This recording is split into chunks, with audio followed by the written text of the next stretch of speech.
Dr. Siebert, welcome to Philosophy 250, Post-Holocaust Philosophy. Today, we're going to be talking to you about your experiences, but a little bit about Dr. Siebert so you know who he is. He's a professor emeritus at Western Michigan University, Department of Comparative Religion. He taught at WMU for 54 years, and of those years, I was there with him for quite a few. I was one of his students. He was born in Frankfurt, Germany in 1927, 6 years before Hitler became the Chancellor of Germany. At the age of 15, he was drafted into the Luftwaffe, and later he served in the Wehrmacht. As a prisoner of war in Camp Allen, Virginia, he was declared an anti-Nazi and was eventually sent back to Germany to help democratize it. After his post-secondary education in Germany and the US, he took a job at WMU in 1965. He is the author of over 30 books and over 100 articles and is still writing today, every day, faithfully. He's the director of 2 international courses, one in Dubrovnik, Croatia, and the other one in Yalta, Ukraine, in the Crimea, which I went to numerous times with him. He has developed over the course of the 50+ years the critical theory of religion, and today we'll be discussing with him his experiences in Nazi Germany, as well as his thoughts into the Holocaust, fascism, anti-Semitism, and other things. So thank you for joining us, Dr. Siebert. Welcome. So tell us about your first memories in Nazi Germany, where you were, what you experienced, what you saw. Well, as you told us, I was 6 years old when Hitler came into power. That means when National Socialism came into power, or what is called Nazism. The Nazis never called themselves Nazis, but they called themselves National Socialists. NSDAP, that was the fascist party in Germany. So the first time that I saw Hitler, half conscious, half unconscious, was in Frankfurt in 1933. Then when he came and he spoke in a big hall, and he usually came late, that increased the tension. So then he came in a Lufthansa airplane, and the masses waited for him. And then the Messiah spoke to the masses. The last time I saw him was during the Ardennes offensive in 1944-45, when he directed the Ardennes offensive from the Taunus Mountains near Frankfurt. And I was there in an officer's school, and I had to watch his train while he was situated in a castle there from which he directed the attack in the Ardennes. So my first experiences were in Frankfurt, where every Saturday up to 1933, every Saturday on one side the fascists came, the National Socialists in their brown shirts and their swastika, and from the other side the communists came with their red flag. And then they beat each other up out under my window. And I waited every Saturday for this great event. And then came the police and they beat both of them up. And so in the end, the wounded people were laying on the street. It was repeated itself again and again until Hitler came into power. And then he established what the people wanted, namely law and order. It became peaceful in front of my window and also a little bit boring. So then, of course, as you said, I didn't say yet, so I became a member of the Catholic Youth Movement in 1936. And then later on, when I was 10 years old, I became a member of the Hitler Youth as well. Every German had to be a member of the Hitler Youth. And so then later on, I was drafted from school into the Air Force. And afterwards, I was in a tank battalion in the officer school. and I was trained to go to Russia to fight in Russia. So that was around 1944, 45. And the life expectancy of a young German lieutenant at that time at the Eastern Front was about 4 weeks. So, but I did not get there because in the meantime, General Patton attacked across the Rhine River and the Main River. And so my battalion was sent against Patton. And so several weeks I was fighting with his troops, particularly in the Battle of Aschaffenburg, which was a very furious struggle. And later on, books were written about it, particularly about the question why people in a completely hopeless situation were still fighting so furiously. So then I was taken prisoner. I surrendered to Patton, and then was shipped over among the last prisoner ship to Norfolk in Virginia. And there I was denazified. That means the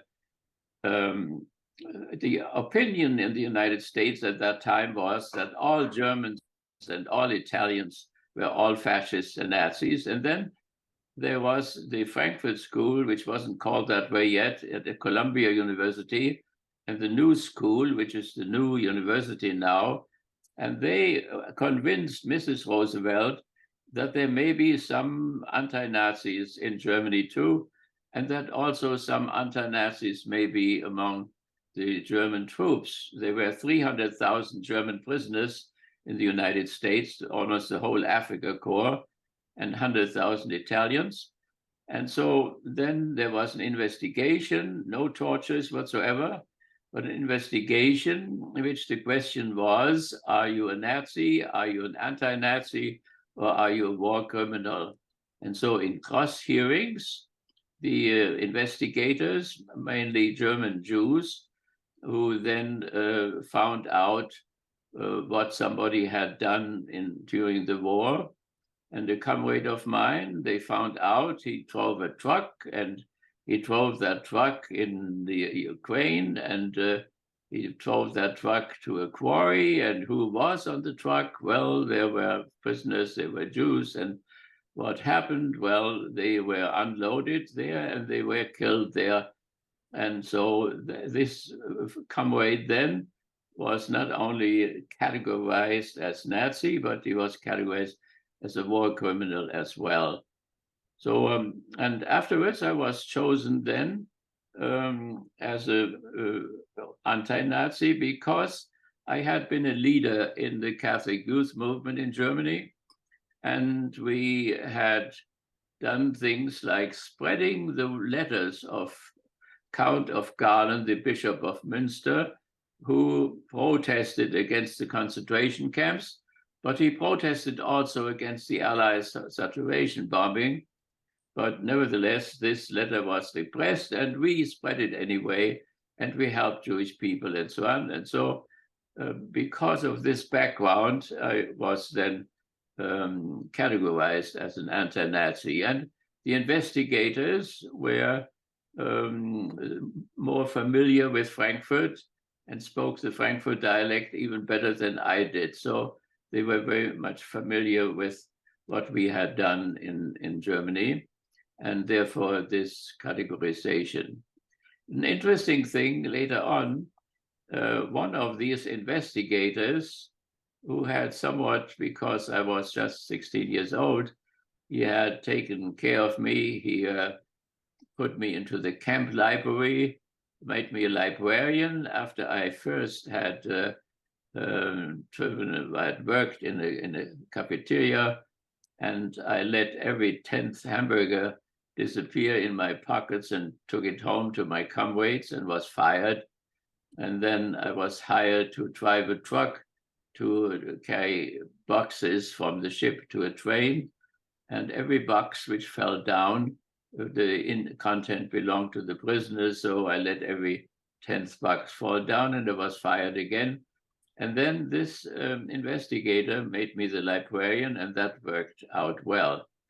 But about 20 years later, there was an article about me in a dentist office in Detroit.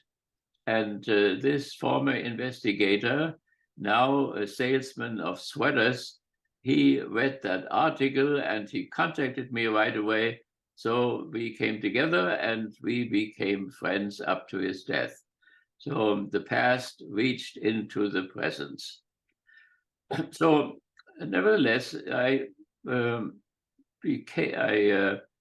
was 6 years old when Hitler came into power, and I lived 12 years under Hitler's regime, under fascism. And strangely enough, I never was really enthusiastic about the whole thing. I don't know exactly why that was the case, if it was the Catholic education or if it was Christianity, but I'm never clear about this, why I was not fascinated by what the Hitler Youth leaders told us in the meetings from Wednesday and Saturday. They were Hitler Youth meetings and everybody had to disappear. And I always tried to be missing, or I had friends who let me do strange things like typing in spite of the fact that I couldn't type in the office. So then I didn't have to go out and do war games in the forests. And so I was never convinced of what they told us, it means the fascist ideology. So in Frankfurt, of course, was a very liberal city, and it was a very Jewish city. And therefore, I did meet Jewish people. Anna Frank was born close to my home, and she left when she was 3 years old, and they went to Holland in order to protect themselves from fascism, and then were caught up by the German army marching in, and then Anna Frank was caught and died in Auschwitz. So that was the surrounding. We had Jewish students in my elite high school, a humanistic high school, the Lessing Gymnasium. There were 2 or 3 Jews in each class, and strangely enough, they disappeared one after the other without anybody really noticing it. So there was no anti-Semitism in my school, but there was anti-Semitism all around.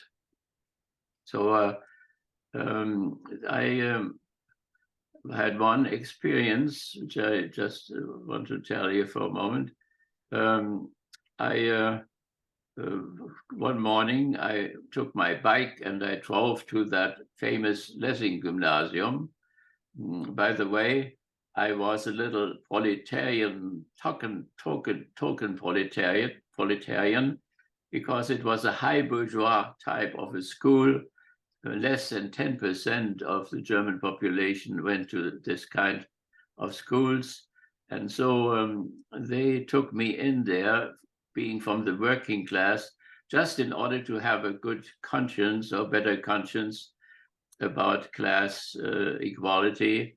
And so, but I had a very hard time from coming from the working class on the west side of Frankfurt and to be in that bourgeois school.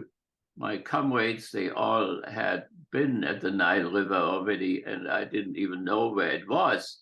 My parents just talked about sausages and so on, but they didn't talk about the Nile River. So when the Nile River came up, I had no idea what that was. So it was hard, but I finally climbed up in the class and became even the class leader for decades to come. But one experience shows the whole relationship to the Jewish people, one or two of them. So one experience was that in 1938, I was in the swimming pool in Frankfurt, And when I came out, I found out that the most famous synagogue in Frankfurt was burning. And it was amazing to me that the fire engines were around, but they did not try to extinguish the fire. They only protected the neighboring houses. And so that was very strange to me. And when I went to the center of the city, the Ziles road, there flew out of the windows came all kinds of clothing and lamps, and everything fell on the streets, and nobody was on the street. And that was tremendously strange. And only when I came home at night, I found out that something horrible had happened. A young Jewish man had killed a German ambassador in Paris, and that now happened in revenge, what then was called later on the Kristallnacht. So that was one of those shocking events in which the whole anti-Semitism came to an explosion. 30,000 Jewish men were put into prison at that time, and the anti-Semitism became very open, and nobody protested against it. So after this experience of the Kristallnacht, I one morning drove with my bike and to my school, and the bike broke down and I had to push it. And as I pushed it down toward my school, there I met an old lady who walked in front of me with a black coat on, and I passed by her, and then I saw that she had a yellow star, the Star of David, on her black coat. And the Germans, Aryans, as they were called, were not supposed to talk to Semites, to Jews. And but through the Catholic education, I had found out that what happened to the Jews was a horrible injustice. So I talked to her and I asked if I could carry her suitcases. She had 2 heavy suitcases, and she was very shy. She knew she was not supposed to talk to me, but she finally became more trusting. And she told me that at the night the police came to her and told her to get ready whatever she could carry, she could take with her, and she should go to the air shelter of the Lessing Gymnasium in order there to be collected with all the other Jews of Frankfurt. And then she would be driven by train or bus to Eastern Europe, to Poland, and there she would live in a wonderful village and could live out her life peacefully, far away from the noise of Frankfurt and so on. That's what she had been told. And so she was on her way, and I put her suitcases on my bicycle, and we went together down to the Lessing Gymnasium. And when we came close to the air shelter, there was a lot of noise already, many people down there. And so I delivered her to the door, and there came up the stairs a young SS-man with their black uniforms and their skulls on their collars. And he looked at me, and he was in unbelievable astonishment and couldn't understand what was happening. And then when he understood, he said, "How could you help this Jewish pig to carry her suitcases? What kind of a German boy are you?" And so on. So I said, "You know, this grandmother, she doesn't look like a pig. She looks like my grandmother." And that made it only worse. Now he thought I had a Jewish grandmother. And so he took me to the director of the school and shouted at him what kind of boys he was educating, helping Jewish pigs carrying their suitcases. So this whole noise then was heard in the school. The windows were open, and so the teachers and the students heard that. And afterwards, I went up to my classroom, and in one class on the way, they read the Old Testament, they read the Genesis, and even the priest was able to teach it to the people, and they did that even in Hebrew. And then I passed by another class where they studied Plato and about the dignity of man. And down in the basement, in the air shelter, there were the Jewish people who had produced the Genesis and treated them not according to the natural law. So when I came to my own class, there the teacher was teaching Latin, and he had big classes, and he looked at me below his glasses and smiled, which he never did. And he was very happy what I had done. He was in the confessing church, which resisted fascism, and he informed us every day that the propaganda, that the news was, well, full of lies. And so from that time, my status, even in spite of the fact that I was a working class token there, my status grew tremendously. So the school was definitely humanistic. It was not anti-Semitic. And in spite of the fact that all the teachers were party members. And after the war, I had to write letters for their denazification. And I could do that with good conscience. None of them was a criminal. They all went to the party in order to keep their job. And so I could say something positive about all of them.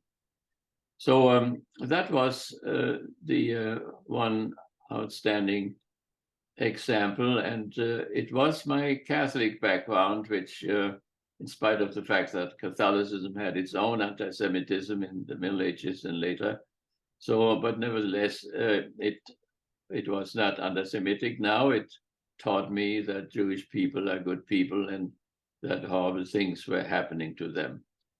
But how horrible these things were, nobody in Germany, except a small leading group, which had met at Wannsee in Berlin and decided the gassing with Cyclone B, who knew about the whole thing. Even people around Hitler had a hard time to know what was going on. Hitler never talked about Auschwitz in his table talks, not a word about Auschwitz.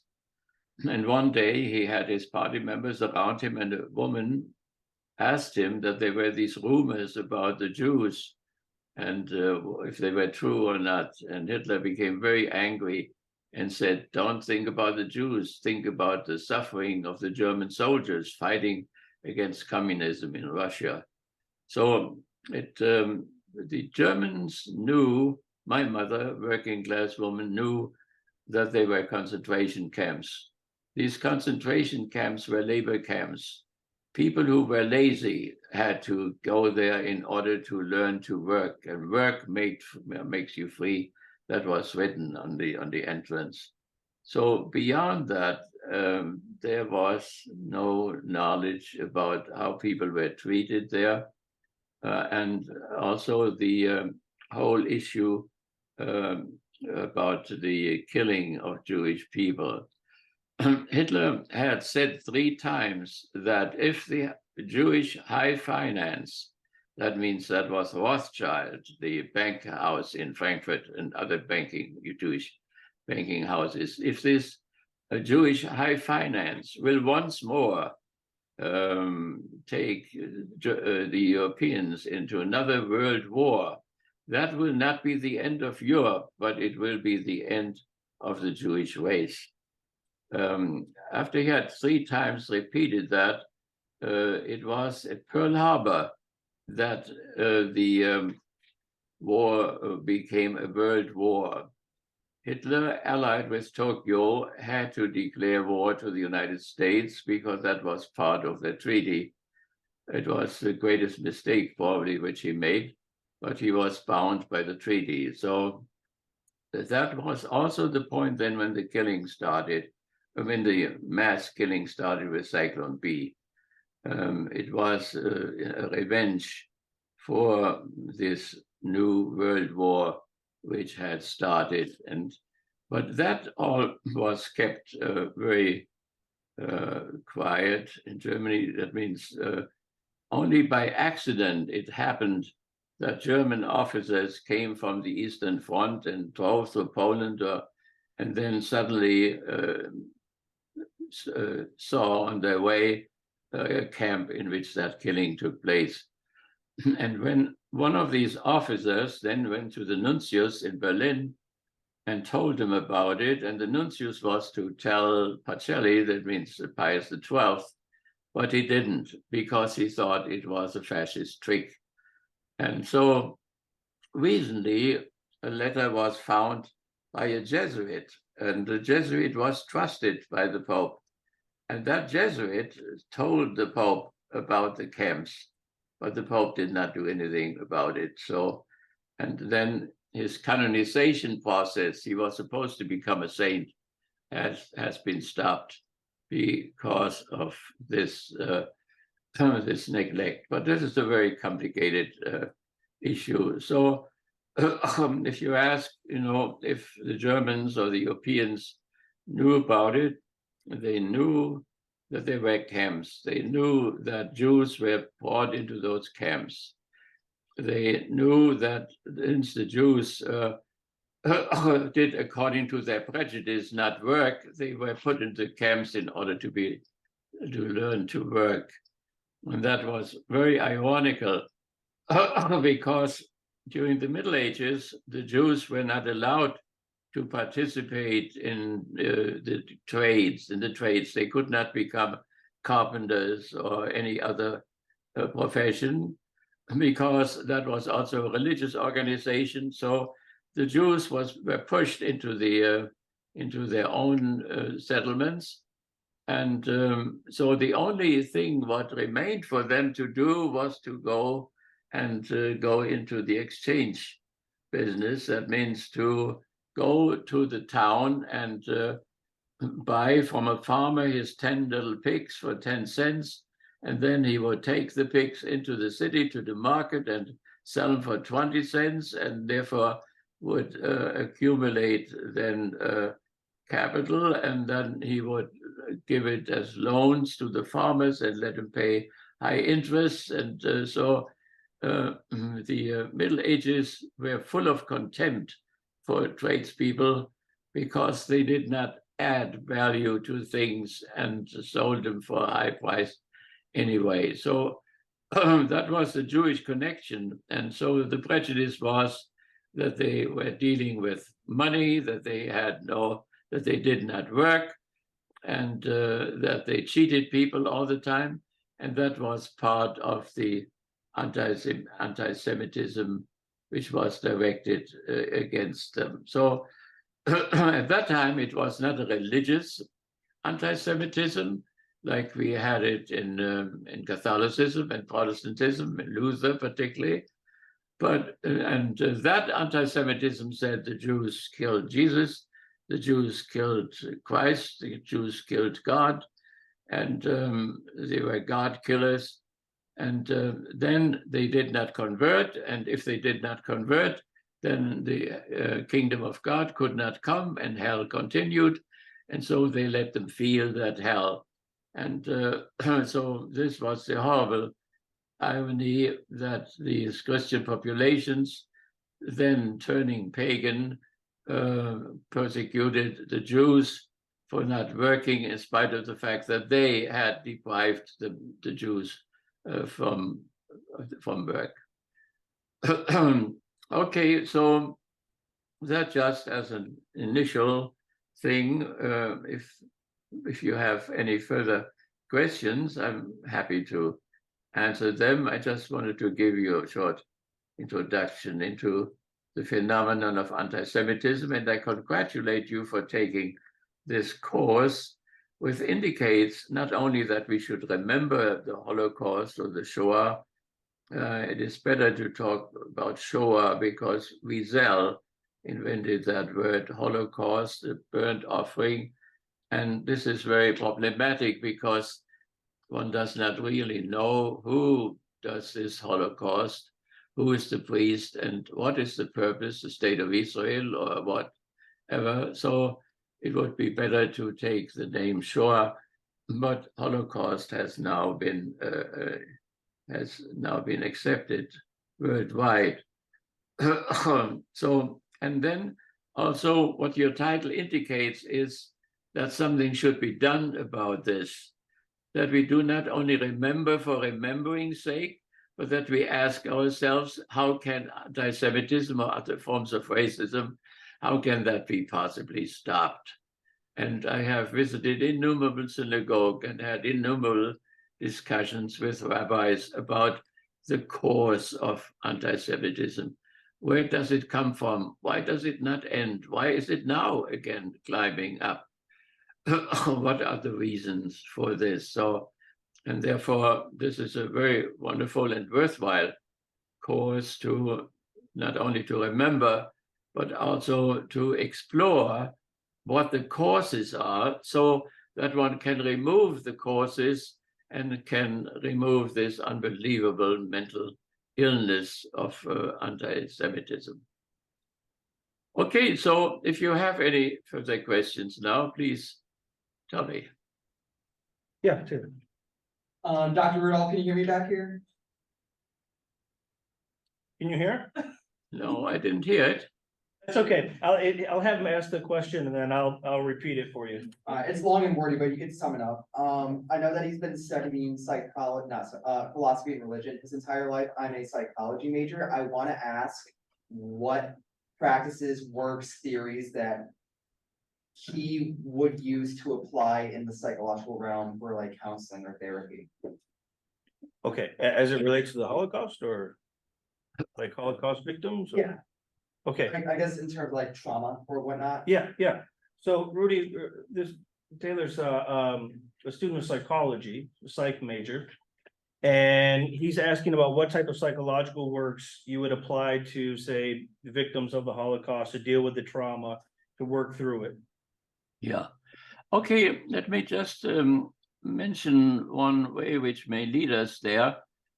Erich Fromm is a psychoanalyst of the Freudian school, and he in the 20s got together with Max Horkheimer, the founder of the Frankfurt School or the critical theory of society, and they went together, and Fromm joined Horkheimer in the Institute for Social Research at the Frankfurt University, a very new university at the time.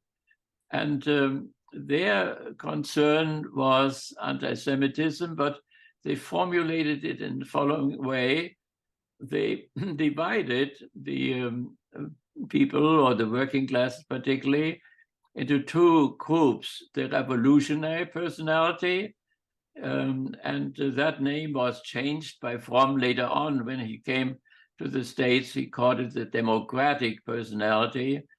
And also, on the other hand, there was the authoritarian personality. The authoritarian personality was exclusive. The democratic personality was inclusive. And they studied 8,000 workers in Frankfurt, and then wanted to find out how many percentage were authoritarian personalities and how many democratic personalities. And they found out that about 12% or so were authoritarian, and about the same 15% or so were democratic.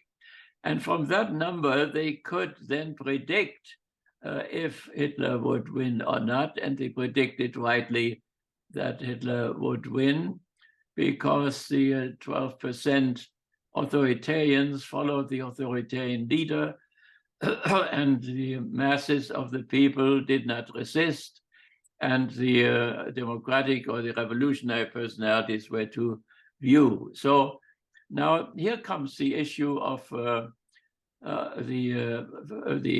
anti-Semitism. This authoritarian personality was, first of all, romantic, the good old times, and then to bring the good old times back again, to make Europe or Germany great again. romanticism. Another thing was nationalism. Right or wrong, my country. If somebody, an enemy, does something that is bad, then we say it's bad. When we do the same thing, we say it's good. So, right or wrong, my country. And then capitalistic, but not capitalism in its right understanding as the private appropriation of collective surplus labor, or socialism as the collective appropriation of collective surplus value, but capitalism rather as the emphasis on leadership, like Henry Ford was a great fascist. So he was the ideal fascist for the Europeans. He organized people. Without him, people would have gone swimming. They would have played cards. They would have lived a useless life.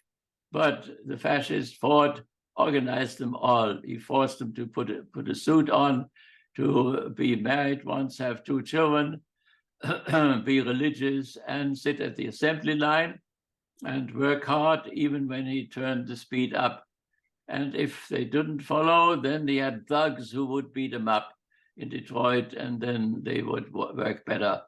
So Hitler saw himself as the great man in the political dimension, and he saw Henry Ford as the great man in the economic sphere. So now, so that was capitalism for them. Capitalism was that the masses needed leaders who would discipline them and would bring them law and order and make them productive. Fascism and capitalism are very closely connected. Fascism comes up when capitalism comes to its extreme and begins to turn over into socialism.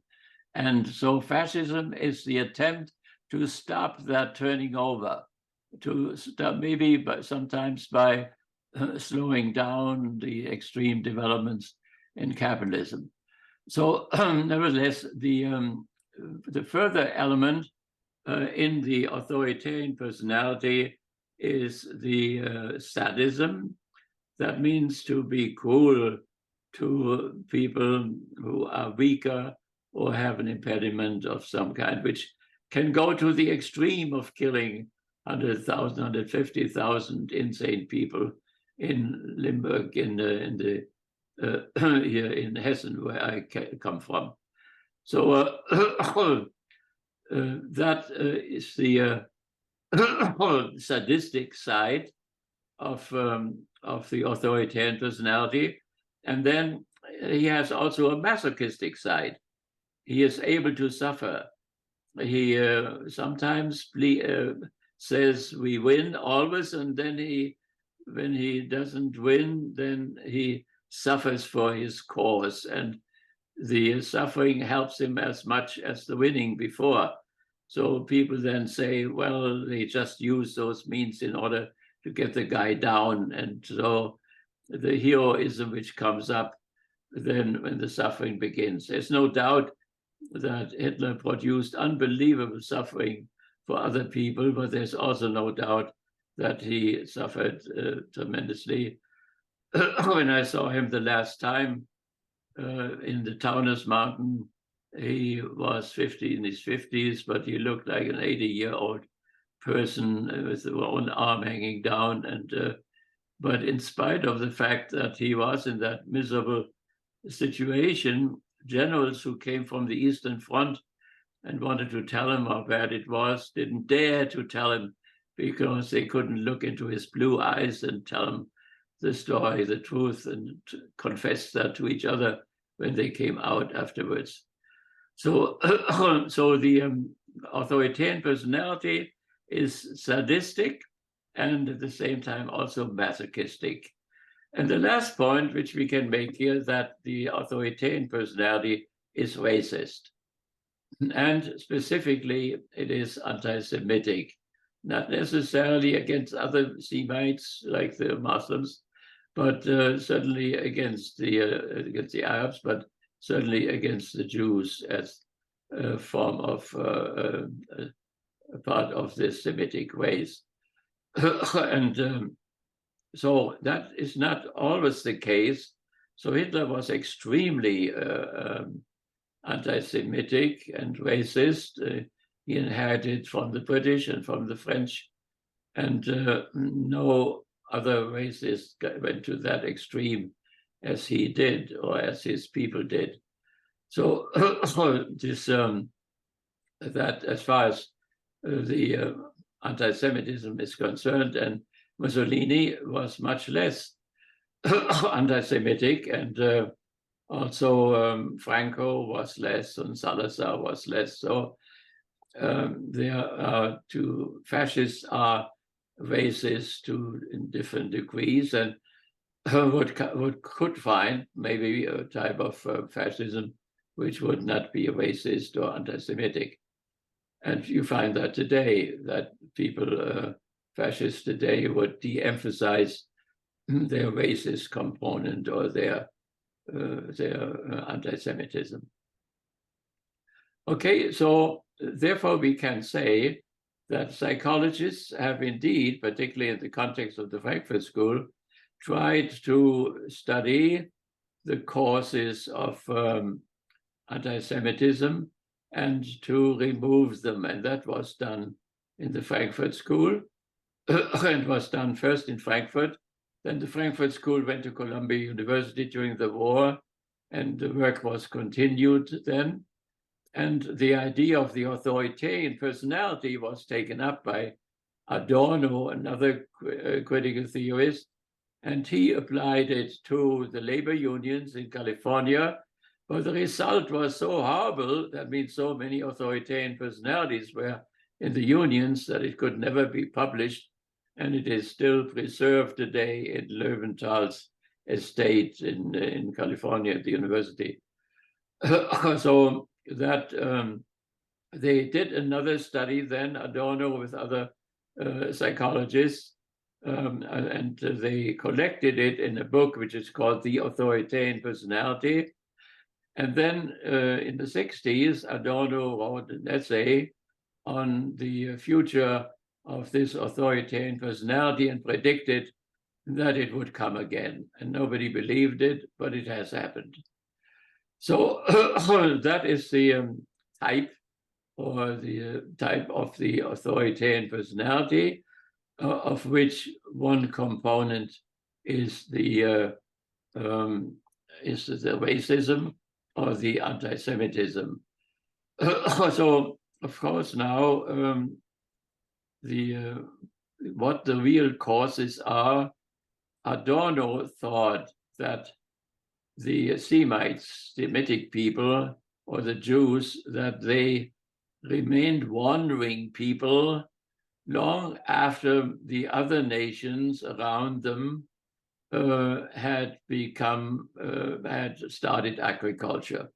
So agriculture meant hard work, and now these hard workers saw those Semites, those Jews, walking by with their camels and not doing any work at all. And so that the envy of this was one source of anti-Semitism.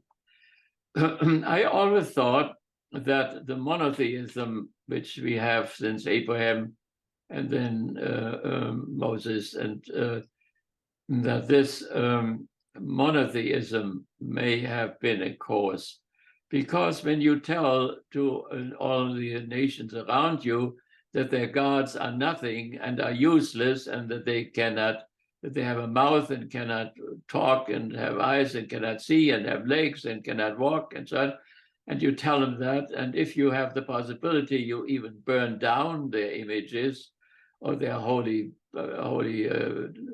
objects, then of course that may not make them friendly. So I would say still that this may be a cause, but we have to see that, of course, for the fascist type, post-Christian racism, these religious backgrounds are not any longer relative.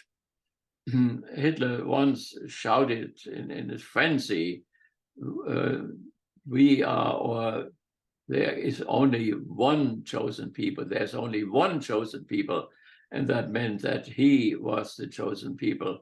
and that the Jews were not the chosen people.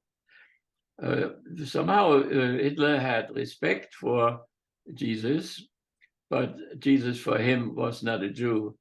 So the Nazis tried their best to explain why Jesus was an Aryan, because Jesus was a great leader for them, a great theoretician, but no Jew can be a great leader, so therefore he could not be a Jew. So they thought that Mary had connections with the Gallian soldiers in the Roman army in Galilee, and that he was an illegitimate son of her, and so he got Gallian blood, he got Aryan blood in him, and that made him a leader, and that made him a leader over centuries. His influence reached out. Otherwise, there was, of course, critique of Nietzsche, which the Nazis also took over, that Christian morality was slave morality, that the whole issue with the cross, which was, of course, a means to keep the slaves down, that all that showed that Christianity was a low-class movement, a slave movement. And so there are some, of course, indications with Gibbons, the great historians, that Christianity was able to change the disposition of masters and slaves, and thereby undermined the slaveholder system. And according to Gibbons, the Christians were responsible for the fall of Rome. And Rome meant a lot for Mussolini, but also for Hitler. Okay, so yes, to your answer, I would say even the most massive attempt to explain anti-Semitism psychologically and find psychologically causes for it, and then to remove those causes by education. So the work of the Frankfurt School was followed up by tremendous attempts, educational attempts on all levels, but it has not worked yet. We see that all these educational attempts after the Second World War did not help. Even the execution of Eichmann, and that he was brought to Jerusalem, and which was to deter future Nazis from doing the same thing, it had no effect. And Horkheimer said this right away during the process: it will not work. You will not deter people by making this example. So, nevertheless, that is where we stand now. The next question is, of course, if not education, what then? But the whole thing is in process. Okay, we want to take another question? I sort of too. Did you say he was just 16 when he was taken prisoner? Yeah, were you 16 when you were a POW, or were you a little bit older than that at that point? Yeah, 16 to 17, yeah. And then with that, were judges more lenient on the young? Were the judges more lenient on young POWs? Well, I don't think so, but I was a special case there because I had been fired twice, and somehow this it was the predecessor of the FBI. He somehow, became sympathetic to me, and that is why this friendship developed. But otherwise, it did not make any difference as far as I could observe. And I was the youngest one, so when we arrived in Norfolk, the press came and they took pictures of a 70-year-old man and then me, a 16-year-old guy, and they said, "This is Hitler's army." So I was probably the youngest prisoner whom they ever caught. Volkssturm, right? The People's Army of young and old, yeah? Okay, another question. What was his relationship like between him and his brother?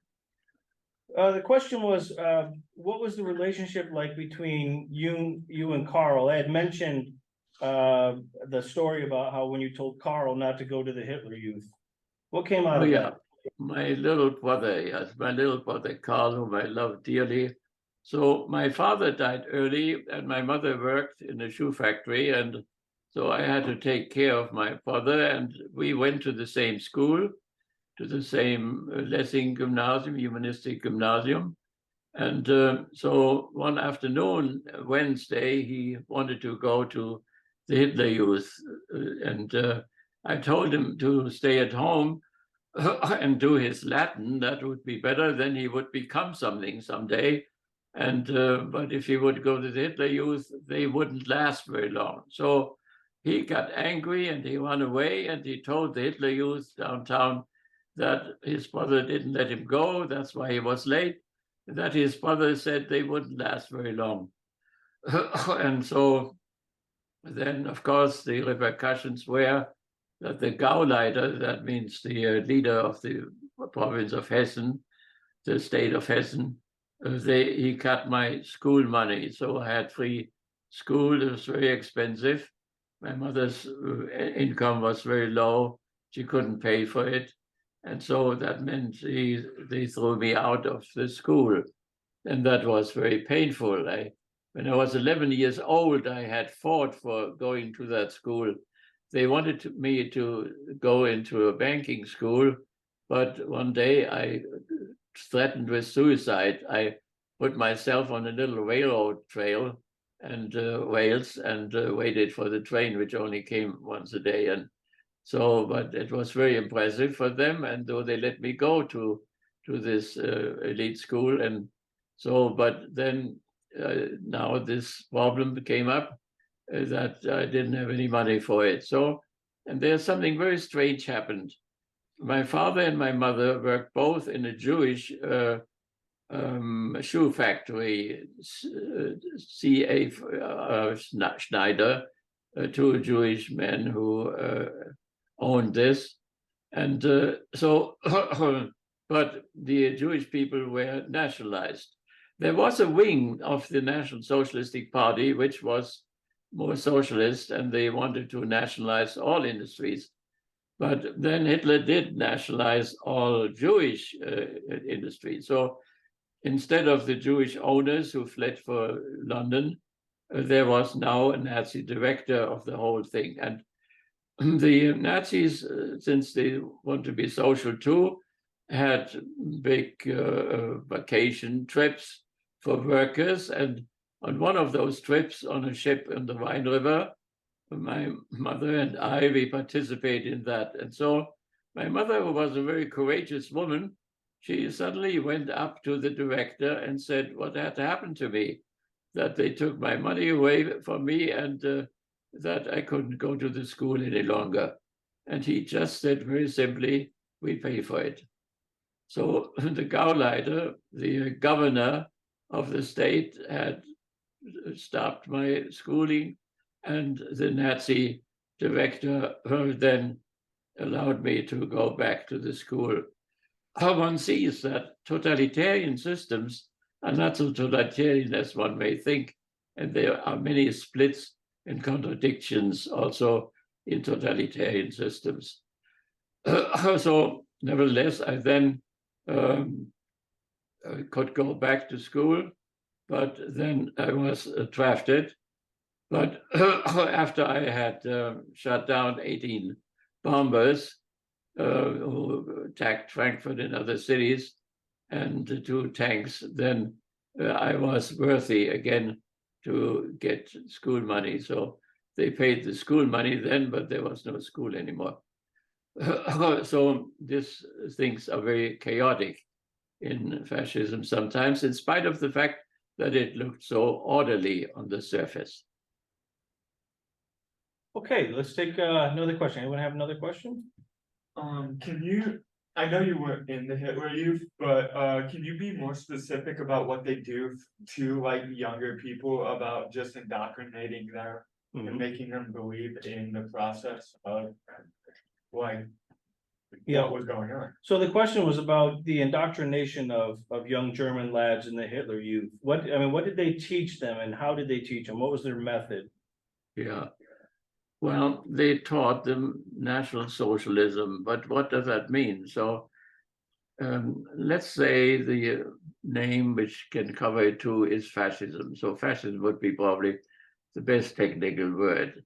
And that fascism, which we had in the last century and which is now rising again, must not be underestimated. It is a very powerful type of, I would not say, first of all, I would say philosophy. Only when a philosophy shows to be wrong, we call it an ideology. Ideology then means false consciousness. It means the cover up of particular economic interests. It means shortly the untruth. So let's say for a philosophy first. So it is a life philosophy, and it is rooted in a great philosopher. His name is Arthur Schopenhauer. Arthur Schopenhauer is the head of the metaphysical pessimism. And it has deep roots in Buddhism. It has also deep roots in Christianity. So now Hitler found this philosopher, Arthur Schopenhauer, and he took his 4 volumes with him in the First World War. Hitler fought 5 years in that war, 4.5 years in that war as a messenger, and he got 2 Iron Crosses, so he was a very heroic type of a soldier. But whenever there was no battle, he read Schopenhauer. He carried those volumes with him. And so he became a Schopenhauerian. And Schopenhauerians do not emphasize the intellect, but the will to power, the will which is behind all the phenomenon. There is a certain will to power. And he obviously internalized that in himself. And there were others who were Schopenhauerians. At the time, Sigmund Freud, for instance, when he discovered the death drive in men, when he was of old age already, he wrote to a friend in Switzerland that he didn't want to admit it, but he had found by his clinical research that there was a death instinct, a death drive in men. So this death drive issue then played an important role. The death friendliness of capitalism already, but then also of the in the Freudian discovery of that death drive. So so the behind the Hitler thing, so behind National Socialism, there is this philosopher Schopenhauer, and there Freud was a Schopenhauerian, and then he would say to his friend in Switzerland, and now we are in the camp of Schopenhauer again, with this will to life and will to death. And but there was other Horkheimer, the leader of the Frankfurt School, was also a Schopenhauerian. He was fascinated by the compassion which Schopenhauer taught too. He was pessimistic, but he had compassion for the suffering of people. So, and then Thomas Mann, a great German writer, was also a Schopenhauerian.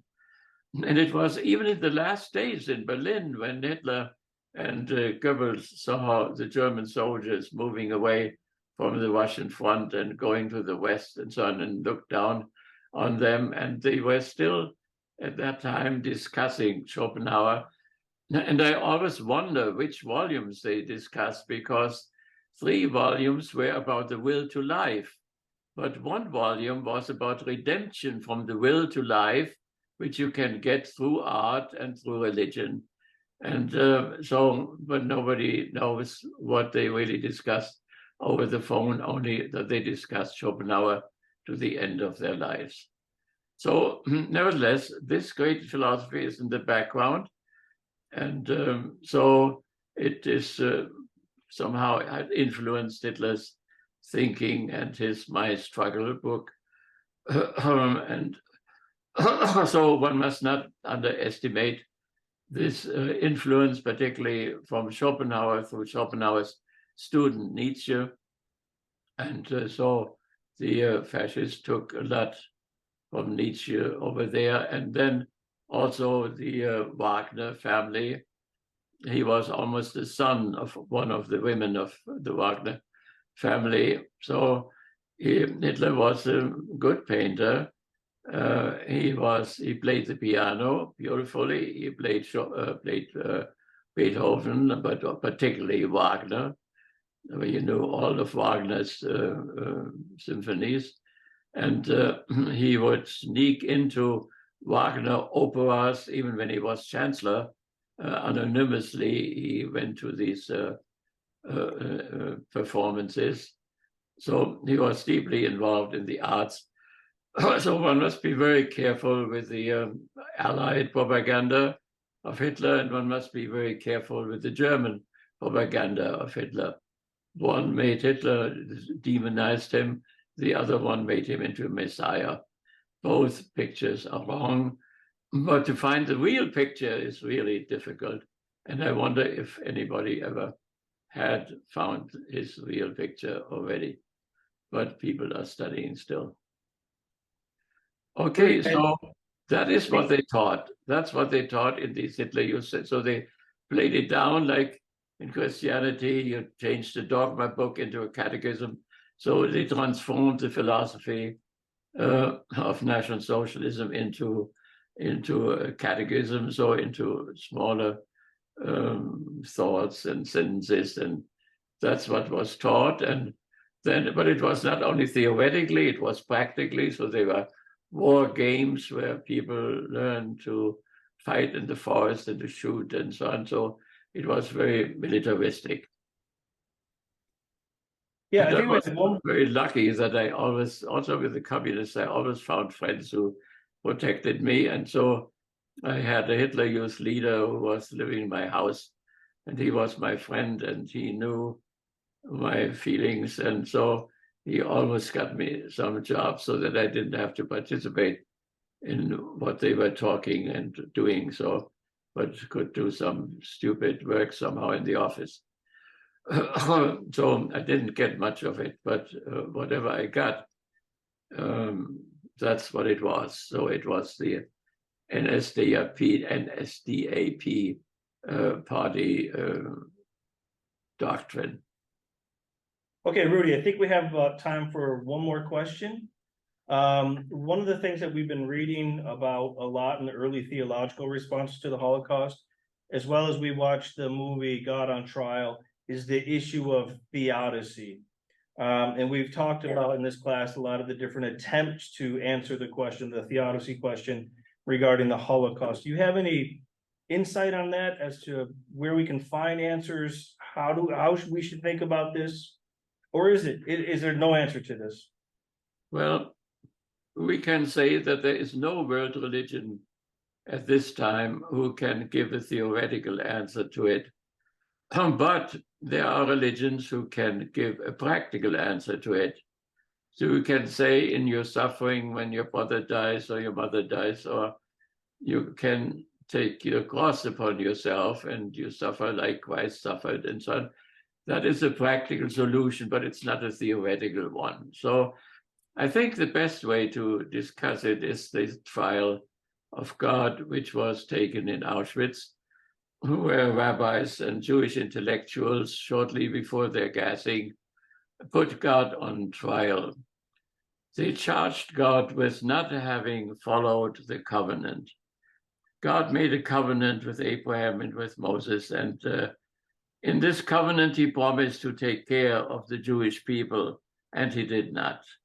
As a matter of fact, they charged God with having made a covenant with Hitler, with the National Socialists, with their enemies, and therefore they could do this to the Jewish people now. So in the end, there was a prosecutor and there was a defense, and the defense lost. The trial ended with that God was guilty. But the paradox is that in spite of the fact that God was guilty, they put their hands on their heads without hairs and marched into the gas chamber in humility, holding on to the God who had broken the covenant. But people afterwards did not react the same way. Many Jewish people, many Christians and so on, lost their faith because of this horrible catastrophe. So Auschwitz is not only a horrible human catastrophe, it's also a human divine catastrophe, a religious catastrophe.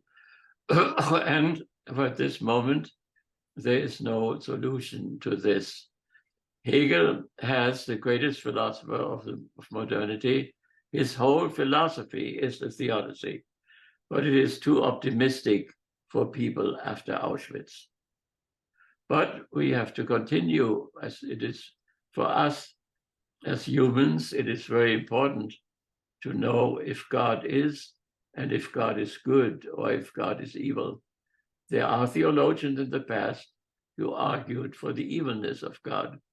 So therefore, it is of great importance for our civilization and for us personally to settle the theodicy question. All right, thank you, Dr. Siebert. Thank you for joining us in, I think, skim around a bit. You're welcome. Again, a lot to think about, and I think my students can probably tell where I get a lot of my own ideas from. Over almost, what, 30 years with Dr. Siebert, so yeah, thank you. Wonderful years. Wonderful years, yes. We did wonderful things, we made history.